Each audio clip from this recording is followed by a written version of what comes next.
जैसे जैसे उम्र गुजरती है, ये एहसास होने लगता है कि माँ बाप हर चीज के बारे में सही कहा करते थे। 2 चीजों पर नियंत्रण होना बहुत जरूरी है। आमदनी ठीक ना हो तो खर्चों पर, और जानकारी ठीक ना हो तो शब्दों पर। एक बार भगवान से किसी ने पूछा, तुम भी कमाल करते हो, किसी को इतना खूबसूरत और किसी को इतना बदसूरत बना देते हो, आखिर ऐसा क्यों करते हो? सभी को सुंदर बनाने में तुम्हारा क्या जाता है? भगवान ने मुस्कुराकर कहा, मैं जब मिट्टी गूंथता हूँ तो सुंदरता और कुरूपता का अनुपात सभी के लिए बराबर ही लेता हूँ, पर किसी में सुंदरता बाहर रह जाती है और किसी में भीतर। हमेशा इन्हीं ब्रांडेड चीजों का इस्तेमाल करें। होठों के लिए सत्य, आवाज के लिए प्रार्थना, आंखों के लिए दया, हाथों के लिए दान, हृदय के लिए प्रेम, चेहरे के लिए हंसी और बड़ा बनने के लिए माफी।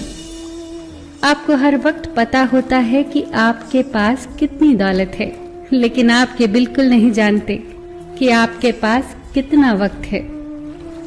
मैं खुश हूँ इनकी वजह से, मैं उदास हूँ उनकी वजह से। मन की स्थिति का जिम्मेदार दूसरों को ठहराकर हम अपनी शक्ति को भूल जाते हैं। अब से ये कहिए, मैं उदास हूँ, नाराज हूँ, खुश हूँ, सिर्फ अपनी सोच की वजह से। जब कोई दुख आए तो उसे स्वीकार करके देखो। छोटा मोटा दुख प्रयोग करके देखो, स्वीकार कर लो। ऐसा सोचो ही मत कि मेरे ऊपर कोई विपदा आ गई है। ऐसा सोचो ही मत कि परमात्मा मेरे साथ अन्याय कर रहा है। शिकायत लाओ ही मत, गिला शिकवा लाओ ही मत। इतना ही जानो कि मैंने कुछ दुख बोए होंगे, इसीलिए फल काट रहा हूँ। गांव में नीम के पेड़ कम हो रहे हैं और घरों में कड़वाहट बढ़ती जा रही है।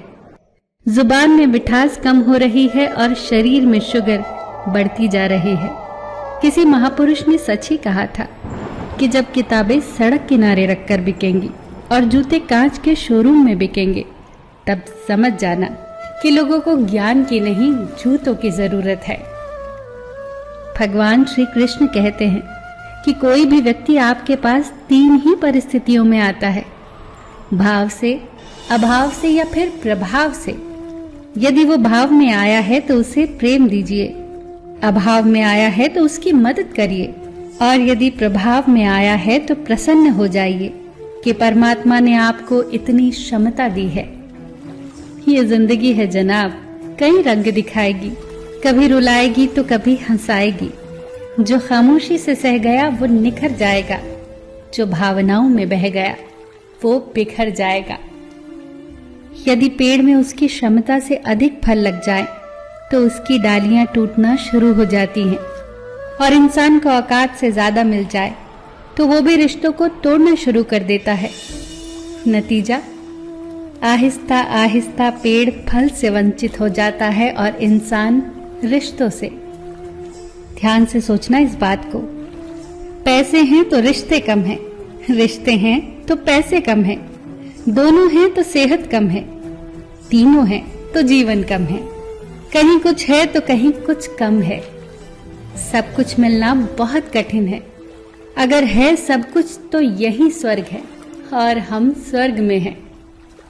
फिर मिलेंगे दोस्तों अगली वीडियो के साथ। तब तक के लिए अपना ख्याल रखना और हमेशा मुस्कुराते रहना।